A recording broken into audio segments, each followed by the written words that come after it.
Sanibonani wey'ngane zakwethu, ake nginibele phinde futhi nginamukele kwi-channel ehamba phambili Radio Inkezo. Mina-ke ngumfazi ngithuthu ngakhumalo bathi la sibona amagumede. Mawuthi usemusha ngana kwethu-ke ngizophinde ngicela enze sure ukuthi uyasubscribe, ungakhohlwa ukukhomenta nokulike, kanjalo futhi-ke nokushare kuyikhona okukhulu kunakho konke. Bafethu, sokusika okukhulu ukukhuluma lapha ney'nkundleni zokuxhumana ngesithombe esitrendayo sensizwa ebilaphana kwi-Ambitious Music, intaba yaseDubai.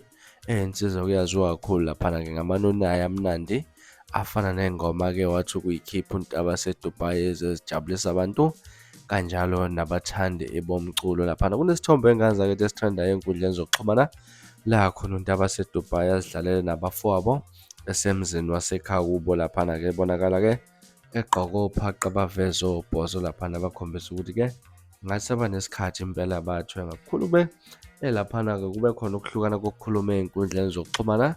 Abanye bakhala ngokuthi uNtaba yaseDubai walaxaze Ambitious Music Entertainment laphana, kodwa-ke useyasokola njengamanje. Abanye-ke bathi-ke uNtaba yaseDubai uziphushela i-content, kunento eyenzakala laphana, either kuno-music video kumele uphume or enye into nje ethe ukuba seceleni. Wey'ngane zakwethu, angingande kakhulu mina, khona abantu abathe ukuphawula ey'nkundleni zokuxhumana kule post ekade trend ey'nkundleni zokuxhumana uthi eyi, anime kancane ama-motivational speakers uNtaba ubezenzela i-content lana usozimali uthi sono, kodwa lesi uNtaba yaseDubai useyasokola. uNtuthuko Nkala uthi lenye enye iy'nkabi zami, umculo wakhe uyakha futhi uyaphilisa. So ngiyadabuka mangabe-ke sengibona kunjena. Usabelo kwesikaswele izinyo umgodi ntshukantshukane uthi weleleyo yeka ukuthanda umculo wakhe wawukhipha ngalo nyaka ngo-2021 ehamba nemfezi emnyama. Sanele Siyamncwango uthi Intaba yaziyenza isave eziphilela kahle lo bhodi,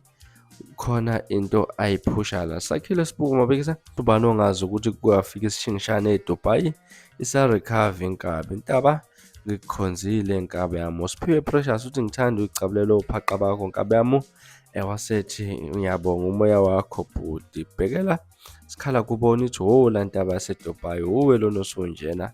Uzolisa zwana uthi uphaca wendoda wasefakile ngabe livuthayo. Ngaza kwethu baningi kakhulu abathe ukukhomenta kule post ekade trend ey'nkundleni zokuxhumana laphana-ke yakho insizwa uNtaba yaseDubai laphana la kuhlukene khona ukukhuluma ukuthi uNtaba yaseDubai useyasokola laphana-ke. Abanye bathi no, uNtaba yaseDubai siyamazi uziphushela i-content. Mhlawumbe kuthina kwakho ukuphawula ngalolu daba, ake sivele hlane comment section ke ngizola wakho uvuka ukuthi wena mhlawumbe kuthina kwakho ukuphawula ngalolu daba. From me lasibona wey'ngane zakwethu sengiphuma kanjena, kodwa ngiyathembisa ukuthi ngibuya futhi nezinye izindaba ezilandelayo kwi-video elandelayo. Wakho ukusubscribe bese ngilandela ku-Facebook @Radio Inkezo.